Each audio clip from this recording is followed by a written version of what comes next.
Hello बेटा, good morning. देखो बेटा, हमारी 10.3 एक्सरसाइज तक कंप्लीट हो गया था। आगे आपकी दो एक्सरसाइज रहती है 10.4 और 10.5। और इन दोनों एक्सरसाइज के अंदर जो आपका डेफिनेट इंटीग्रल है, जो इंटीग्रल है उसकी क्या है, एप्लीकेशंस है। ठीक है, हम इसके एप्लीकेशंस पढ़ेंगे अब 10.45 में। लेकिन उससे पहले हमने +1 के कोनिक सेक्शन में पढ़ा था बेटा, पैराबोला के बारे में, सर्कल के बारे में, इलिप्स के बारे में। तो पहले आप थोड़ा सा उसके बारे में समझ लो कि भाई पैराबोला अगर हमारे पास है तो उसका वर्टेक्स कैसे निकालेंगे, सर्कल की बात कर रहा है तो फिर सेंटर कैसे निकालेंगे, या स्ट्रेट लाइन ही आपको दे रखे तो उसको ड्रॉ कैसे करेंगे। सुनो बेटा, सबसे पहले अगर हम लाइन की बात करते हैं, लाइंस, ठीक है। देखो बेटा, जैसे ये हमारे कोऑर्डिनेट एक्सिस है, X, X dash, Y, Y dash, origin. आपसे कोई यूँ कहे एक्स एक्सिस की इक्वेशन, तो एक्स एक्सिस की जो इक्वेशन होती है ना, वो होती है y equal to 0। X axis पे y 0 होता है। अगर y एक्सिस की इक्वेशन की बात होगी तो वो लिखी जाएगी x इक्वल टू 0। अब हमारे पास जो लाइन की इक्वेशन होती हैं वो एक वेरिएबल में भी हो सकती हैं और दो वेरिएबल में भी हो सकती हैं। मेन बात मैं करना चाह रही हूँ कि लाइन को हम प्लॉट किस तरह से करेंगे, ड्रॉ किस तरह से करेंगे। ठीक है, देखो बेटा, जैसे आपको लाइन दे दी जाए, एक वेरिएबल के अंदर दे दी जाए, x इज इक्वल टू 2 दे दे, 3 दे दे, जो भी दिया, ये लाइन की इक्वेशन है एक वेरिएबल के अंदर। ध्यान से सुनो बेटा, अगर हम बात x इज इक्वल टू 2 की करते, जैसे यहाँ 1 है और यहाँ पे क्या है 2, जो लाइन की इक्वेशन x वेरिएबल में है उस लाइन को अगर हम ड्रॉ करेंगे ना तो parallel to y axis draw होगी। जो लाइन की इक्वेशन x वेरिएबल में होती है वो y एक्सिस के पैरेलल ड्रॉ की जाती है, और जो y वेरिएबल में होगी वो किसके पैरेलल ड्रॉ होगी, x में। देखो मेरी बात ध्यान से सुनो, जो x और y दोनों वेरिएबल में होंगे ना, वो इक्वेशन कभी भी एक्सिस के पैरेलल नहीं जाती, वो हमेशा कोऑर्डिनेट एक्सिस को कट करते हुए जाती हैं। अब ये सिर्फ एक वेरिएबल में है। अगर हमें इस लाइन का ग्राफ बनाना है तो x इज इक्वल टू 2 यहाँ पे है, ये लाइन आपकी इस तरह से ड्रॉ की जाएगी पैरेलल टू y एक्सिस। अगर आपसे यूँ कह दिया जाए y इक्वल टू -3 है, इस लाइन को ड्रॉ करो कोऑर्डिनेट एक्सिस पे, तो जो y वेरिएबल में होती है वो parallel to x axis draw की जाएगी। अब y इक्वल टू -3 यानी कि जैसे यहाँ -1 है, यहाँ -2 और यहाँ -3 है, तो y equal to -3 line x axis के पैरेलल जाएगी और negative direction of y axis में जाएगी, क्योंकि y हमारे पास कितना है -3। हमें इनका बहुत ज़्यादा यूज करना है। ध्यान से सुन लो, एक वेरिएबल के अंदर जो लाइन की इक्वेशन होती हैं वो हमेशा एक्सिस के पैरेलल ड्रॉ होती हैं। अगर x वेरिएबल में है तो y के पैरेलल, और अगर y वेरिएबल में है तो x के पैरेलल। उसके बाद बात आती है बेटा कि अगर आप लाइन की इक्वेशन दो वेरिएबल में लेते हो, जैसे आपने लिया 2x प्लस में 3y इक्वल टू 6, ये भी स्ट्रेट लाइन की इक्वेशन है लेकिन कितने वेरिएबल में है, दो में। अगर हम इसका ग्राफ ड्रॉ करेंगे तो ये लाइन हमारे कोऑर्डिनेट एक्सिस को इंटरसेक्ट करते हुए जाएगी, यानी कि किसी भी एक्सिस के पैरेलल नहीं होगी। हो सकता है फर्स्ट क्वाड्रेंट में, सेकंड में, कहीं से भी जाए, लेकिन कोऑर्डिनेट एक्सिस को इंटरसेक्ट करते हुए जाती है। अब इसका ग्राफ हम +1 में पढ़ चुके हैं। इसका ग्राफ बनाने के लिए बेटा हम पहले टेबल बनाते हैं। कैसे? हमने जैसे पुट कर लिया, x को 0 कह दिया, x 0 कहेंगे तो y कितना आएगा 2। फिर एक बार हम y को 0 ले लेंगे, y 0 लेंगे तो x कितना आएगा 3। बेटा 0 लेना कोई रूल नहीं है, हम अपनी सुविधा के लिए कैलकुलेशन को कम करने के लिए x और y को 0 ले लेते हैं। अगर आप x को 1 लोगे, 2 लोगे या नेगेटिव लोगे तब भी आपकी लाइन वहीं से ड्रॉ होगी जब 0 लेने से जहाँ से ड्रॉ हो रही है। टेबल के अंदर रख दो बेटा, देखो x y, अगर x हमने 0 लिया तो y 2 आया, y 0 लेते x हमारा क्या आया 3। अगर हमें इसका ग्राफ बनाना है तो ये हमारे coordinate axis x, x dash, y, y dash, यहाँ रख दो 1, ये 2, ये 3, इधर भी प्लॉट कर लो 1, 2 और 3। देखो बेटा, आपको पॉइंट क्या लेना है 0, 2। अब 0, 2 पॉइंट यानी कि x कोऑर्डिनेट 0, तो पॉइंट कहाँ होगा, y एक्सिस पे। अगर 3, 0 की बात करेंगे तो भाई y हमारा 0 है तो ये पॉइंट कहाँ होगा, x एक्सिस पे। बेटा ये तो हमारा है 0, 2 और ये है हमारा 0, 3। इन दोनों पॉइंटों से स्केल लेके लाइन ड्रॉ कर देना, ये इस लाइन का क्या हो जाएगा, ग्राफ हो जाएगा। ठीक है, अब देखो आपसे 2 या 3 टाइप की यही बन सकती हैं, एक वेरिएबल में है या दोनों वेरिएबल के अंदर है। तो आपको ध्यान रखना है बेटा, लाइन अब जैसे आगे आगे दिक्कत क्या आएगी, आपको पैराबोला भी मिलेगा तो आपको पहचानना आना चाहिए कि इससे इस जो दे रखा है इसने इक्वेशन, उससे हमारी लाइन ड्रॉ होगी या पैराबोला ड्रॉ होगा। ठीक है, लाइन की इक्वेशन जो होती है उसमें आपके हमेशा ही एक्स और वाई जो होते हैं ना वो एक वेरिएबल में होते हैं, सॉरी 1 पावर में होते हैं। एक वेरिएबल में हो चाहे दोनों वेरिएबल में हो, लेकिन x और y जो वेरिएबल हैं वो हमेशा 1 पावर के अंदर मिलेंगे। तो इस केस में हमेशा ही जो ग्राफ बनेगा वो किसका ग्राफ बनेगा, स्ट्रेट लाइन का। एक और सुनो, अगर देखो हमने +1 में पढ़ा था बेटा ओरिजिन से पास होने वाली लाइन की इक्वेशन स्लोप इंटरसेप्ट फॉर्म में। तो याद करो ओरिजिन से पास होने वाली लाइन की इक्वेशन थी y = mx, जहाँ पे m क्या होता था, लाइन का स्लोप। अब आप इस m को छोड़ो, अगर y = x लाइन की इक्वेशन है तो ये लाइन हमेशा ओरिजिन से पास होती हुई जाएगी।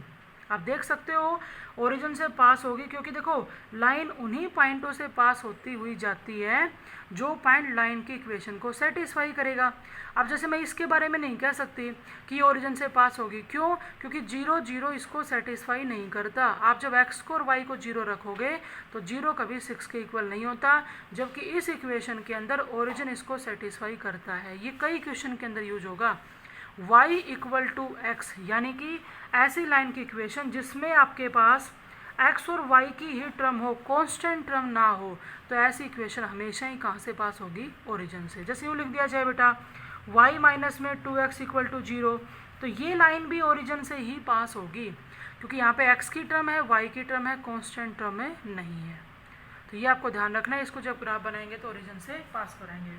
फिर देखो बेटा एक इम्पोर्टेंट था इंटरसेप्ट फॉर्म में लाइन की इक्वेशन, वो होती थी x/a प्लस में y/b = 1। जैसे हम इसको भी इंटरसेप्ट फॉर्म में कन्वर्ट कर सकते हैं। अगर इस इक्वेशन को इंटरसेप्ट फॉर्म में कन्वर्ट करना है ना, तो इंटरसेप्ट फॉर्म में राइट साइड हमें 1 बनाना है।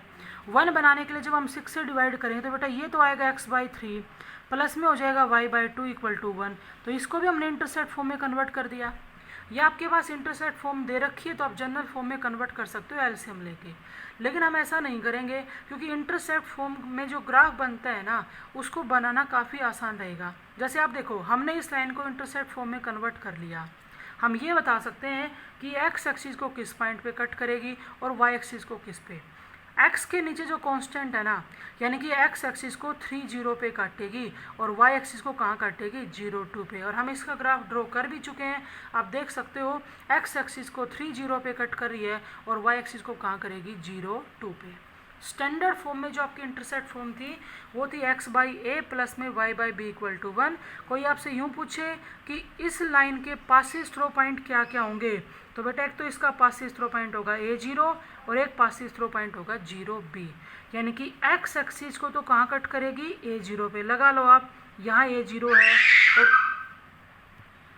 y एक्सिस को किस पे कट करेगी, 0b पे। देखो जो x के नीचे होता है, जैसे यहाँ 3 था तो 3, 0 y है तो 0, 2, तो ये हो जाएगा बेटा 0b। और इन दोनों पॉइंटों से पास होती है आपकी लाइन, ये बनेगी। ये इसका क्या है, ग्राफ है। इसका भी हम सीधा यूज करेंगे, एलिप्स के साथ इसका ज़्यादा यूज होगा बेटा। तो ये था लाइन के बारे में, इतना तो हमें आना ही चाहिए, इससे ज़्यादा बाकी आपकी ज़रूरत भी नहीं पड़ेगी। उसके बाद बेटा हम बात कर रहे हैं पैराबोला की। पैराबोलाज +1 में आपने पढ़ा था, पैराबोला 4 टाइप के होते हैं, left handed parabola, right handed parabola, upward parabola और डाउनवर्ड पैराबोला। जैसे बेटा मैं लेफ्ट हैंडेड पैराबोला लूँ तो आपका लेफ़्ट और राइट दोनों ड्रॉ कर लेते हैं। जैसे यहाँ पे या एक में ड्रॉ करना चाहते हैं, एक में कर सकते हो, x, x dash, y, y dash, x, x dash, y, y dash. देखो ये जो है ये तो आपका हो जाएगा राइट हैंडेड पैराबोला, ये आपका हो जाएगा बेटा लेफ्ट हैंडेड पैराबोला। अच्छे से याद करो, राइट हैंडेड पैराबोला की इक्वेशन जो होती थी वो y² = 4ax होती थी, और लेफ्ट हैंडेड पैराबोला की जो इक्वेशन होती थी वो y² = -4ax होती थी। उसके बाद अगर अपवर्ड और डाउनवर्ड की बात करें तो ये हो जाएगा हमारा अपर पैराबोला, और इसे मैं ड्रॉ कर रही हूँ, ये हो जाएगा हमारा डाउनवर्ड पैराबोला। तो बेटा अपवर्ड पैराबोला की इक्वेशन होती है X square equal to 4ay और डाउनवर्ड पैराबोला की इक्वेशन होती है X square equal to -4ay। ध्यान से सुनो, लेफ्ट पैराबोला और राइट हैंडेड पैराबोला दोनों की जो इक्वेशन है वो वाई स्क्वायर के इक्वल होती है। अपवर्ड पैराबोला और डाउनवर्ड पैराबोला की जो इक्वेशन होती है वो एक्स स्क्वायर के इक्वल होती है। दूसरा ध्यान रखो, right handed parabola positive direction of X axis पे ड्रॉ होता है तो ये प्लस का 4x है और left parabola negative direction of axis तो ये माइनस का 4x है। ऐसे ही ये positive direction of Y axis में हो रहा है तो प्लस का 4ay और नेगेटिव में हो रहा है तो माइनस का 4ay। अब इन सब में ये जो है ना ये वर्टेक्स है, सबसे मेन यही है, हमें इसी की बार बार जरूरत पड़ेगी। इन चारों पैराबोला के अंदर जो हमारा वर्टेक्स है वो क्या है, ओरिजिन है। अब बात आती है कि वर्टेक्स निकालते कैसे हैं। जैसे आपके पास Y square equal to 4ax है तो हमें पता है ये राइट हैंडेड पैराबोला है। Right handed parabola along X axis बनेगा तो हम क्या करेंगे, अगर ये एक्स एक्सिस के अलोंग बनेगा तो एक्स एक्सिस पे वाई को क्या रख सकते हैं, 0। जब आप इसके अंदर y की जगह 0 रखोगे और सोल्व करोगे तो हमारा x भी 0/4 क्या आ जाएगा, 0। तो ये होता है इसका वर्टेक्स निकालने का तरीका। अब जैसे मैं अलग अलग टाइप के बताती हूँ और वहाँ से वर्टेक्स निकालना भी सीखते हैं, लेकिन ये 4 स्टैंडर्ड फॉर्म आपको ध्यान रखनी है। सबसे पहले तो आप इक्वेशन को देखते ये पहचान सको कि पैराबोला लेफ्ट है, राइट है, अपवर्ड है या डाउनवर्ड है। उसके बाद जरूरत पड़ेगी कि हमें उसका वर्टेक्स भी निकालना आना चाहिए। ये कोई ज़रूरी नहीं है कि आपका हमेशा वर्टेक्स ओरिजिन ही रहे। सुनो बेटा, जैसे यूँ लिख दिया जाए Y square equal to 2 - x लिख दिया जाए, आपसे यूँ पूछे कौन सा पैराबोला है। देखो, एक तो आप लाइन और पैराबोला में डिफरेंस करो। x और y दोनों वेरिएबल अगर एक एक पावर में है तो वो इक्वेशन होती है लाइन की। अब इन चारों में आप ध्यान से देखो, x या y दोनों वेरिएबल में से किसी एक वेरिएबल की पावर अगर 2 है तो वो आपका जो ग्राफ बनेगा वो किसका बनेगा, पैराबोला का बनेगा। ठीक है, अब हमने देखा कि हाँ ये इक्वेशन तो किसकी है, पैराबोला की। उसके बाद जो स्क्वायर है वो किस पे है, y पे है। और y स्क्वायर वाली जो दोनों इक्वेशन थी उसके अकॉर्डिंग तो हम ये कह सकते हैं भाई या तो ये लेफ्ट पैराबोला है या फिर ये क्या है, राइट है। ठीक है, अपवर्ड और डाउनवर्ड तो नहीं हो सकता। अब बात आती है लेफ्ट और राइट में से भी हमें पहचानना पड़ेगा। आपको क्या करना है बेटा, वाई स्क्वायर इक्वल टू जो वेरिएबल वाली टर्म है उसको पहले लिखो और प्लस में 2। आपको यहाँ जो साइन देखना है ना राइट हैंड साइड में, वो वेरिएबल का साइन देखना है। अगर वेरिएबल के साथ नेगेटिव साइन है तो ये पैराबोला आपका राइट ना होके कौन सा है, लेफ्ट है। तो ये तो हमें पता चल गया कि पैराबोला कौन सा है, लेफ्ट हैंडेड पैराबोला है। उसके बाद चाहे लेफ्ट पैराबोला हो चाहे राइट पैराबोला हो, एक्स एक्सिस के अलोंग ड्रॉ होता है और एक्स एक्सिस के ऊपर वाई क्या होता है, 0। वर्टेक्स निकालने के लिए हम इसमें वाई को क्या रखेंगे, 0। जब हम वाई को 0 रखेंगे तो 0 बराबर -x प्लस में 2 को उधर भेजेंगे तो भाई हमारे x की वैल्यू क्या आ जाएगी, 2। ध्यान से सुनो, x हमारा 2, y हमारा 0, तो वर्टेक्स क्या है, 2, 0। पैराबोला लेफ्ट हैंडेड और वर्टेक्स आया 2, 0। अगर हम इसका ग्राफ ड्रॉ करेंगे तो ये हमारे कोऑर्डिनेट एक्सिस, ये x, ये x डैश, ये y, ये y डैश। बेटा यहाँ 1 और यहाँ 2, तो 2, 0 यहाँ है। भले ही इसका वर्टेक्स राइट साइड चला जाए, पैराबोला अगर लेफ्ट है तो 2, 0 वर्टेक्स के साथ इसका फेस जो होगा ना वो लेफ्ट साइड ही ओपन होगा। सबसे ज़रूरी बात यही है, ऐसा नहीं है कि वर्टेक्स इधर चला अगर आपने अपना ग्राफ यू बना दिया। ठीक है, अगर बेटा ऐसे लिखा होता वाई स्क्वायर इक्वल टू ये x माइनस की बजाय प्लस का होता, तो पहले तो हम पैराबोला पहचानेंगे। हमने पैराबोला पहचाना, भाई राइट साइड में वेरिएबल का साइन पॉजिटिव है तो पैराबोला राइट हैंडेड है। अब ठीक है, अभी राइट हैंडेड है, वर्टेक्स निकालने के लिए राइट पैराबोला एक्स एक्सिस के अलोंग बनता है और एक्स एक्सिस पे y 0 होता है। y को 0 रखा तो x कितना आ गया, -2। तो इसका वर्टेक्स तो बेटा -2, 0 हो गया। हम पैराबोला तो कह रहे हैं राइट और वर्टेक्स जा रहा है लेफ्ट साइड, भले ही जाए कोई दिक्कत नहीं है। देखो ये जैसे हमारे कोऑर्डिनेट एक्सिस हैं, यहाँ -1 और यहाँ -2 है, तो -2 वर्टेक्स के साथ जो राइट हैंडेड पैराबोला ड्रॉ करेंगे वो इस तरह से करेंगे, इसका फेस राइट साइड ही ओपन होगा। सबसे ज़रूरी होता है कि आपको वर्टेक्स निकालना आना चाहिए। और देखो बेटा, जैसे मैं यूँ दे दिया जाए वो x² इक्वल टू माइनस में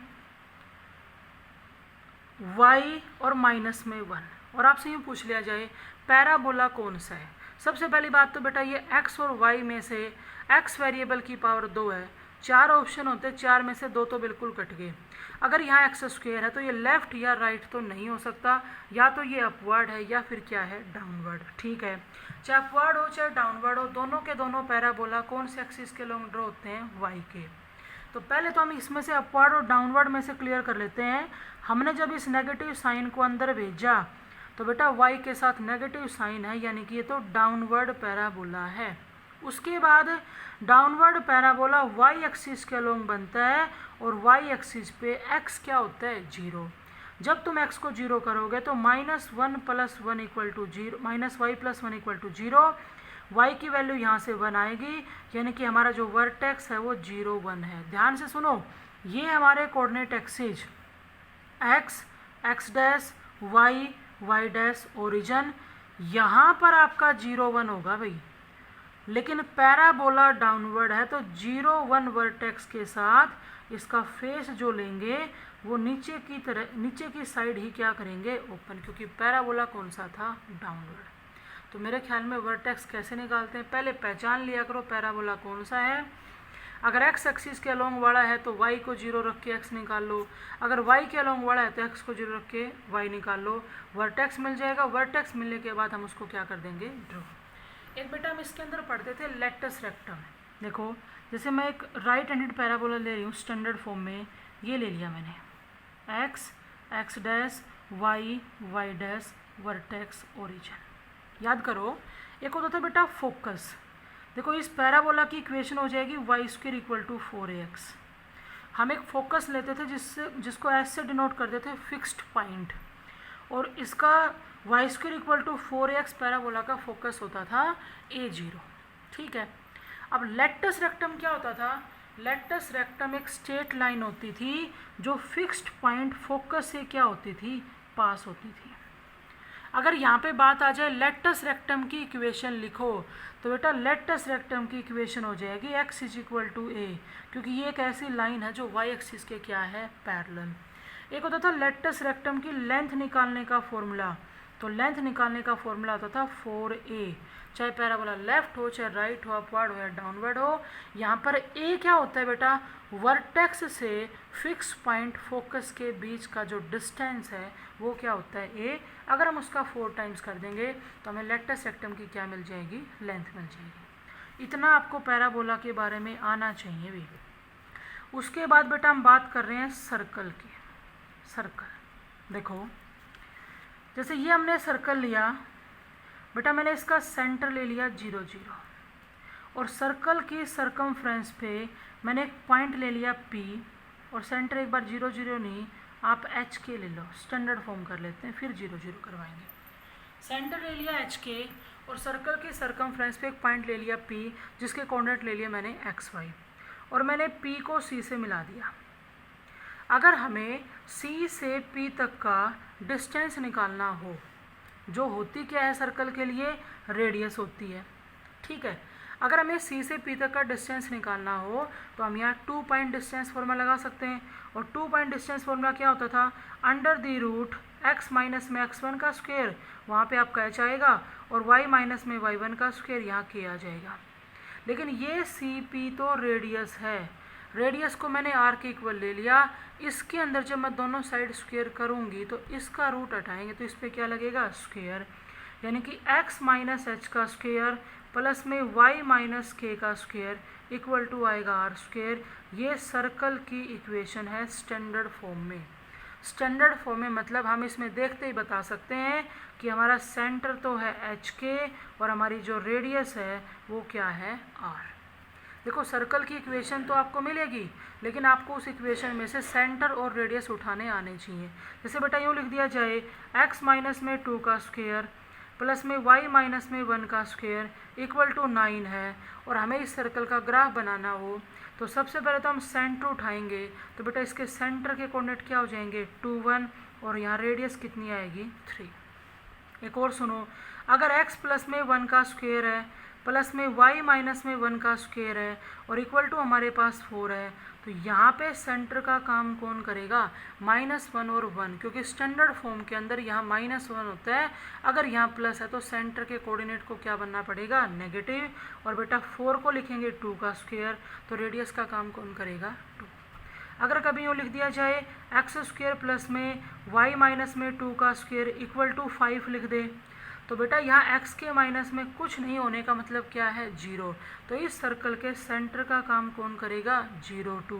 और अगर बात रेडियस की आ जाएगी तो हम 5 को लिखेंगे √5 का स्क्वायर, यानी कि रेडियस हमारी कितनी हो जाएगी √5 हो जाएगी। अगर सर्कल यूँ लिख दिया जाए एक्स स्क्वायर प्लस में Y square equal to A square तो एक्स और वाई के माइनस में कुछ नहीं होने का मतलब है 0 0। तो सेंटर तो हो जाएगा ओरिजिन और रेडियस हमारी कितनी हो जाएगी ए। ये वो सर्कल है जिससे हमें सीधा सेंटर रेडियस उठाने आने चाहिए और इक्वेशन लिख सके और इसका ग्राफ भी बना सके। ठीक है बेटा, सर्कल का इतना यूज़ तो आपको पता होना ही चाहिए। उसके बाद आता है बेटा सर्कल के बाद फिर एलिप्स।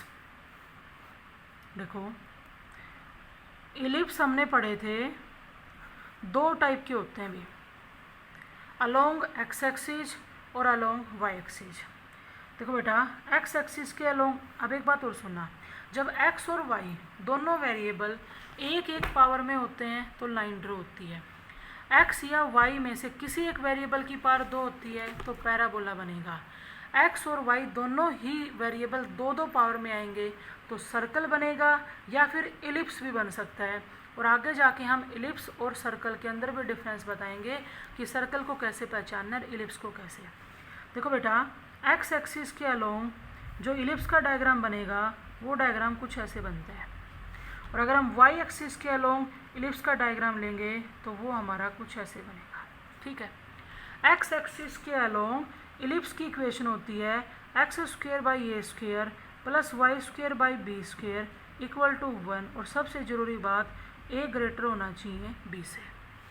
वाई एक्सिस के अलोंग जो इलिप्स की इक्वेशन होती है वो होती है X square by B square plus में Y square by A square equal to 1। देखो हमने नीचे वाले कांस्टेंट को इंटरचेंज कर दिया और यहाँ पर भी ए ग्रेटर होगा बी से।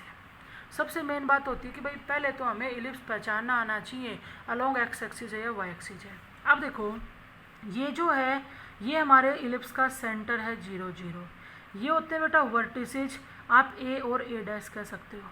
ध्यान से सुनना, अगर हम इसे ए के कोऑर्डिनेट लिखने हैं, यहाँ पर अगर ए स्क्वायर है ना तो ए के कोऑर्डिनेट होंगे a0 और इधर हो जाएंगे -a0। बाई चांस यहाँ 4 होता तो ए के कोऑर्डिनेट हो जाएंगे 2 0।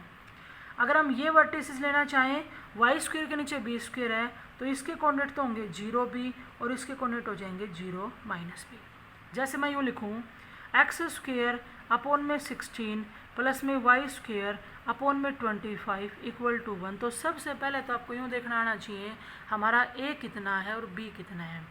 बेटा इसको जब हम कंपेयर करेंगे, देखो एक इक्वेशन मैंने ये लिखी, एक इक्वेशन मैं और भी लिख रही हूँ। सबसे पहली बात तो ये आती है कि आपको ये पता हो अलोंग एक्स कौन सा है और अलोंग वाई कौन सा है। एक तो ये लिख दिया और एक मैंने लिख दिया एक्स स्क्वायर अपॉन में 16 प्लस में वाई स्क्वायर अपॉन में 9 इक्वल टू 1। ध्यान से सुनना, दोनों दिखने में तो एक जैसे हैं, इसको 4 का स्क्वायर, इसको 5 का स्क्वायर, इसको 3 का स्क्वायर लिख सकते हैं। लेकिन मैं आपसे पूछूं कौन सा अलोंग एक्स एक्सिस कौन सा अलोंग वाई एक्सिस, सबसे मेन बात वही होती है। ध्यान से सुनो, एक्स स्क्वायर के नीचे वाली टर्म अगर वाई स्क्वायर वाले के नीचे वाली टर्म से बड़ी है तो इलिप्स है अलोंग एक्स एक्सिस, और अगर एक्स स्क्वायर के नीचे वाली टर्म वाई स्क्वायर वाले से छोटी है तो इलिप्स हो जाएगा अलोंग वाई एक्सिस। अब इनमें से मैं पूछूं कौन सा अलोंग एक्स एक्सिस है तो ये जो इलिप्स है ना ये अलोंग एक्स एक्सिस है, क्योंकि 16 बड़ा है किससे 9 से।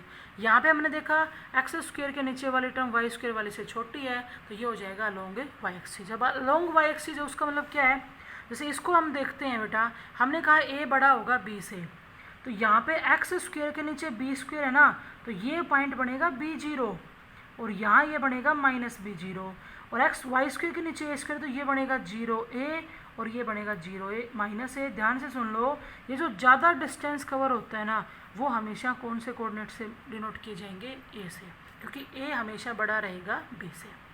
अब जैसे ये इलिप्स मैंने बताया लॉन्ग एक्सिस एक्स एक्सिस, जब हम इसका ग्राफ बनाएंगे ना तो ऐसे बना दिया, तो ये हो जाएगा बेटा 4 0, और इस पॉइंट की अगर बात करेंगे ना तो 9 को लिखेंगे 3 का स्क्वायर, तो ये हो जाएगा 0 3। ये वाला इलिप्स जो है वो अलोंग वाई एक्सिस है, तो डायग्राम हम इसका वाई एक्सिस के अलोंग बना देंगे। अगर इस पॉइंट के कोऑर्डिनेट की बात होगी तो बेटा ये होंगे 4 0, और अगर इस पॉइंट के कोऑर्डिनेट की बात होगी तो ये हो जाएंगे 0 5। सबसे ज़रूरी है इलिप्स को पहचानना अलोंग एक्स एक्सिस है या वाई एक्सिस है। फिर सुन लो, एक्स स्क्वायर के नीचे वाली टर्म अगर वाई स्क्वायर वाली से बड़ी है तो अलोंग एक्स, छोटी है तो वाई।